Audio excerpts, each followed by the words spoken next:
K V. Sumesh.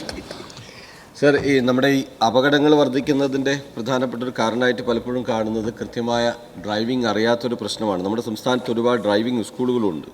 Sir, എൻ്റെ ചോദ്യം, ഈ ശാസ്ത്രീയവും കാര്യക്ഷമവുമായ രീതിയിൽ ഡ്രൈവിംഗ് പരിശീലനം ഉറപ്പുവരുത്തുന്നതിന് വേണ്ടി എന്തൊക്കെ സംവിധാനങ്ങളാണ് ഗതാഗത വകുപ്പ് സ്വീകരിച്ചിട്ടുള്ളത്?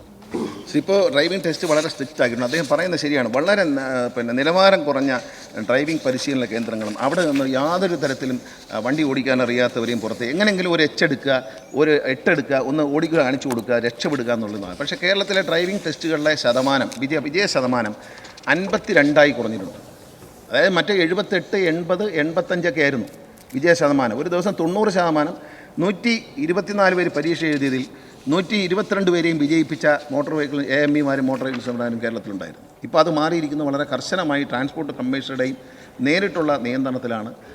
പരാജയപ്പെട്ടവർ വീണ്ടും എഴുതുന്നതുകൂടി ചേർത്താൽ തന്നെ കേരളത്തിൽ ഡ്രൈവിംഗ് ടെസ്റ്റിലെ വിജയ ശതമാനം 52 കുറച്ചിട്ടുണ്ട്. അതായത് ക്വാണ്ടിറ്റി ഓഫ് എഡ്യൂക്കേഷൻ അല്ല, ക്വാളിറ്റി ഓഫ് എഡ്യൂക്കേഷനാണ് മോട്ടോർ വെഹിക്കിൾ ഡിപ്പാർട്ട്മെൻറ്റ് പ്രാധാന്യം കൊടുക്കുന്നത്. നല്ല നിലവാരമുള്ള ലൈസൻസുമായി റോഡിലിറങ്ങണം.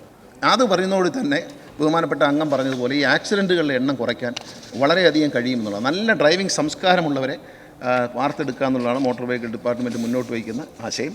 അതിനുള്ള നടപടികൾ കർശനമായി സ്വീകരിക്കുകയാണ്. ഡ്രൈവിംഗ് സ്കൂളുകളുടെ നിലവാരം ഉയർന്നു തന്നെയാകണം. അതിൻ്റെ മോഡലായിട്ടാണ് KSRTC വരുന്നത്.